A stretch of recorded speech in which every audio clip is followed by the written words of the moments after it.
समझ नहीं आ रहा अपने सैलरी इंक्रीमेंट का क्या करूं। बेटा इतना क्या सोच रहा है, अपने म्यूचुअल फंड्स के एसआईपी का टॉपअप करा ले। This is the right time. क्या समझ में नहीं आया। बेटा इतना क्या सोच रहा है, अपने म्यूचुअल फंड्स का एसआईपी टॉपअप करा ले। This is the right time. अब समझा।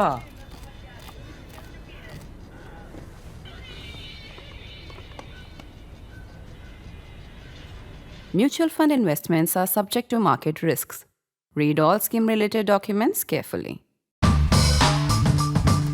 I would say Balasaheb Thackeray was one of the most original and one of the most remarkable characters. Like him or not, whether you would vote for him or not, but he was there, and he was, for a journalist, he was a fascinating case study.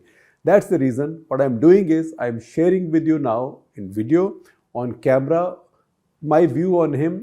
Something that I wrote in 2012 when he passed away. And I had said then that Balasaheb Thackeray was India's only purely parochial leader. He was also his own brand manager and a man deeply in love with himself. So how do we explain that? Let me give you my understanding of him and some experiences. And as you would have figured by now, in this episode of Cut the Clutter, I'm also doing a little bit of storytelling, as I occasionally do.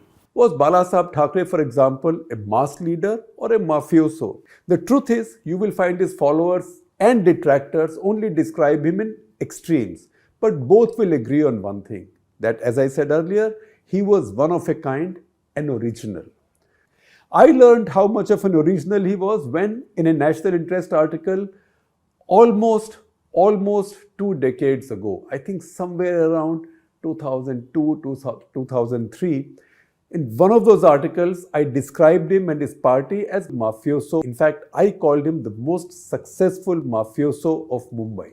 My phone rang late that Saturday evening as I sat with my family at dinner in Bal Thackeray restaurant that was shut down in 2005 in the basement of New Delhi's Oberoi. It used to be our favorite Thai restaurant. Unfortunately, the Oberoi decided to shut it down. It was a call from Balasaheb Thackeray from Mumbai, I was told. The operator told me. I went out looking for better signal, and I also braced myself for a diatribe that now you've had it, Shekhar Gupta. You've angered Balasaheb Thackeray, because I knew what I had written that morning, and now I was going to get it in the neck, metaphorically speaking. But he instead was dripping charm. And he said, and I quote from that conversation, "Of all the people who abused me, Shekharji, you write most delightfully." Balasaheb said, "Thank you, Balasaheb." I said, I was relieved. "So what are you doing for me for abusing you so delightfully as you put it?" I said. I was also being cheeky now. He offered me the dinner the following Thursday at Matoshri in Mumbai, and he suggested I bring my wife along, and then asked if we were vegetarian or teetotalers. When I told him that we were neither, he warmed up again. "Aap Gupta hokar ye sab kuch karte hain?" he asked, sort of half mockingly and half sort of pulling my leg. And I responded to him, "Jab aap Thackeray hokar itna kuch kar sakte hain, to hum kyun nahi?" I said. We resumed that conversation at his home the following Thursday. Uddhav and his wife Rashmi in attendance, and their still small children, including Aditya, who joined politics later and became a minister. They were still small children. They were playing in the family living room. That was almost about 18, 19 years ago. Also present was a party MP and loyalist, B.K. Desai, whose only contribution was to nod furiously in affirmation whenever Balasaheb spoke. Much of the conversation was on expected lines, until we asked, pointing at the framed picture of Michael Jackson on his wall, what he thought of him. And if he also thought his skin was peeling off from his face. That I don't know, Balasaheb said, but his eyes lit up as he told us his favorite Michael Jackson story. Michael Jackson, he said, was accompanied by a lady and several small children, and one of them asked where the toilet was. Said Balasaheb, pointing to the toilet door next to the living room. Then, according to him, one after the other, all the children went inside the toilet. Michael Jackson and the lady joined them. In fact, he said MJ and the lady joined them. Uske baad, he said, they bolted the door from inside and did not come out for half an hour. And then he asked, in what looked like genuine amazement, "So what do you think they were doing together inside?" Balasaheb speaking, not I. Everybody sniggered. Now, what was his fascination with rock and film stars and beauty queens? Why do all of India's Miss Worlds and Miss Universes have to visit him? I asked him, and he said again, my daughters-in-law are more beautiful than any Miss Worlds, he said, dismissive of any suggestion of starry-eyedness on his part. But the fact is, his fixation with the glamour world was real and deeply political. He interfered more by strategic political design than compulsion of habit in cricket and cinema. Stars, including many Muslims, had to come to him for endorsement and, in a barely camouflaged manner, for protection. If Mumbai was the capital of Indian popular culture, from cinema to cricket, fashion to television, Balasaheb understood first and better than any of his rivals its value as a political force multiplier. Each time he threatened to ban a film, a star or a cricket match, or whenever a star of some kind visited him, he was guaranteed two things. One, instant headlines and cameras, and second, a perception of power overriding all legal and constitutional authorities. If an MJ concert could only be held in Mumbai with his approval, MJ had no choice but to visit him at his home, drawing an armada of obi-Wans, and if his Munimjis then nudged the organizers of any such event for a little consideration, Chanda, would anybody dare to say no? And would anybody dare to call this extortion or Balasaheb a mafioso? He used the pusillanimity of both the Congress governments as well as the showbiz to build his image of a real ruler, of the real ruler of Mumbai, though never elected. The framed picture with MJ displayed right behind his tiger skin throne was his most valuable trophy. And he told you that the richest, the most famous stars of the world had to salam him to perform in Mumbai. Such was his power over his party and so mercurial his ideology that he could demand summary death sentences for all the 1993 serial blasts accused, while at the same time pleading the cause of Sanjay Dutt, a half Muslim, because that was the power of Balasaheb Thackeray.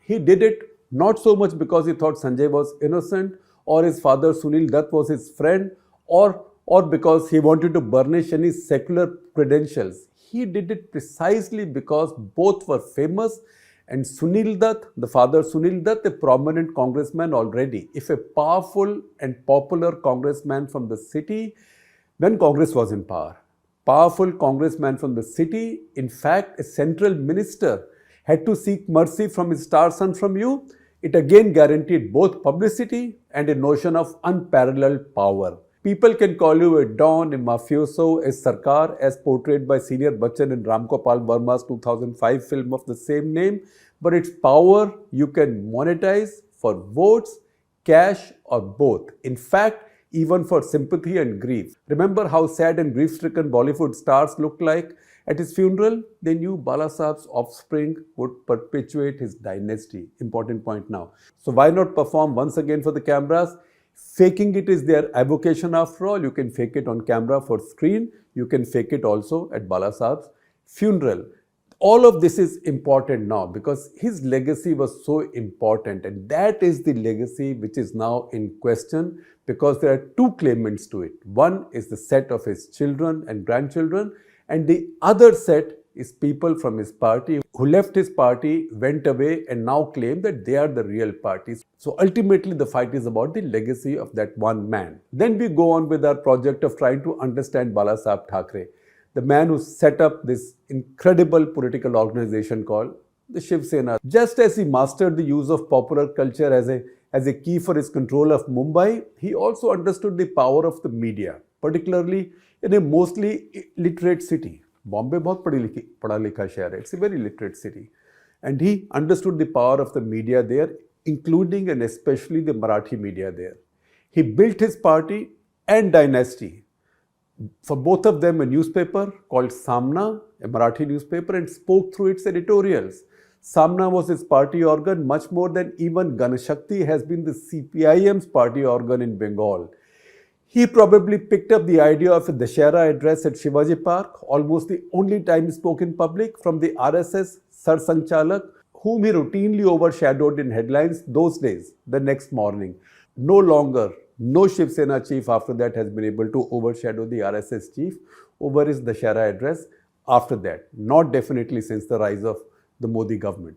Only as long as he was there, not since he left as his successor or the other claimant to being his successor have been able to steal the headlines of the Shara Day away from the Sarsang Chalak. He was his own media manager and manipulator as well. He employed a combination of intimidation and charm, but did that sort of differentially. The goons routinely ransacked Marathi media offices and editors' homes while he poured his enormous personal charm on English journalists. He would have admonished me for being so ungracious, if not ungrateful for saying this, but that dinner invitation to me was probably evidence of his cynical, differential strategy of media management.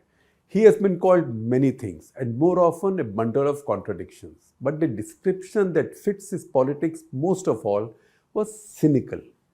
You would wonder sometimes if he really hated the non-Marathis, the Christians, the Muslims, even the Pakistanis as much as he pretended to. He would threaten to burn Mumbai if Pakistan played cricket there, and then be all Shrikhand and honey. Shrikhand is the Maharashtrian mithai as we know, and be all Shrikhand and honey when Javed Miandad came calling. Remember, Javed Miandad and Dawood Ibrahim's kids are married to each other. Either way, he got the headlines and reaffirmed his power. Probably a fairer description for him would be he used all his avowed hatreds and antagonisms as elements of his own brand building. In marketing terms, he was his own brand manager. In human terms, we can never be sure he really hated all the people he cursed and abused. You can be only sure of one thing. Like his film contemporary Devanand, he was a man deeply in love with himself. I renewed my acquaintance with Balasaheb several years after that dinner. Or rather, he did. Uddhav called me in January 2007, if I remember correctly, to say that Balasaheb had turned 80 and would like to give me a freewheeling interview, but wouldn't walk. Remember, that show was called Walk the Talk. So he said he wouldn't walk, he'll just sit and talk. Balasaheb now took personal care to get the setting right. The tiger in the back, 2 glasses of white wine and the bottle too. All the props were there. You will see that picture on your screen. It's one of my favorite pictures of all times. As Uddhav had promised, he ducked no question, including on his then recently estranged nephew, Raj. What was the difference between him and Uddhav, he asked. All of this is on NDTV's Walk the Talk interview. You can check it out also on the NDTV website. I will also share the links with you. He said, what is the difference? What was the difference between Raj and Uddhav? And he said this with a sense of resignation. And I quote him again from that interview. He used to play in my lap, peeing and wetting me all the time.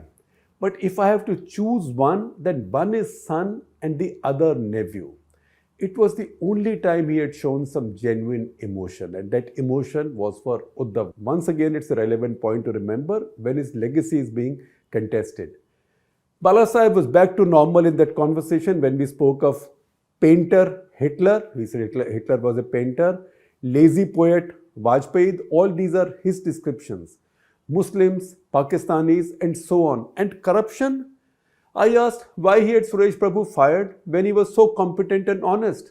He said, you say he was honest? He asked, and then went on to recount a conversation with Pramod Mahajan on Prabhu refusing to make any quote-unquote contribution to his party, claiming he was making no money as power or environment ministries had no avenues for making any money. And then Balasaheb said, Pramod told me, he said, that if anybody in the cabinet, that is NDA's cabinet, claims that he is not able to make any money, he was either a liar or a moron. So why, he said, should I have either a thief or a moron as a central minister from my party? This, by the way, was entirely on the record, on camera. After this, I'm sure you won't ask me why I call cynicism the hallmark of his politics. Are you a mafioso? I asked again. And then he replied, and I quote again from that interview, I know you wrote this earlier too, but tell me something.